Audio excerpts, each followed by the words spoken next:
বরগুনার আমতলী তালতলী সড়কের আরপাঙাশিয়া বাজারের পাশে খালের ওপর ৫ কোটি টাকা ব্যয়ে গার্ডার সেতুর নির্মাণ কাজ শুরু হয় ২০২০ সালের এপ্রিল মাসে।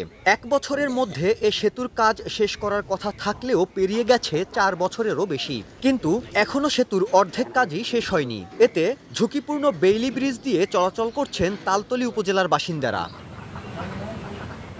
একই অবস্থা প্রায় ৪৫ কোটি টাকা ব্যয়ে বরগুনার ৮টি সেতুর, যার সবগুলোই নির্মাণ করছেন স্থানীয় ঠিকাদার সগীর হোসেন। নির্ধারিত সময়ে সেতু নির্মাণ না হওয়ায় ভোগান্তি পোহাচ্ছেন কয়েক লাখ বাসিন্দা। ৪ বছর পর্যন্ত এই রাস্তা করে না।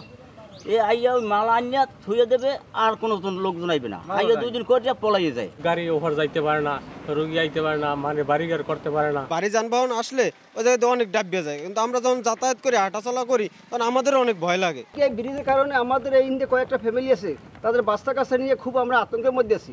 যে কোনো সময় দুর্ঘটনা ঘটে যেতে পারে। এই ব্রিজ যদি কমপ্লিট হয় কোনো দিন, তা আমরা মানে আতঙ্কের মধ্যে থাকবো, কারণ যে কোনো সময় এই ব্রিজের দুর্ঘটনা হয়ে যেতে পারে। এ বিষয়ে ঠিকাদারের সঙ্গে যোগাযোগের চেষ্টা করেও তার বক্তব্য পাওয়া যায়নি।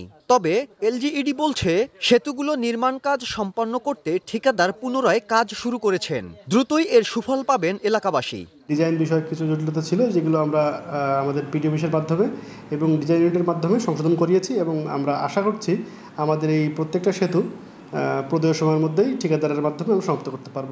৮টি সেতু বরগুনা সদর, আমতলী ও তালতলী উপজেলার বিভিন্ন এলাকায় নির্মাণাধীন।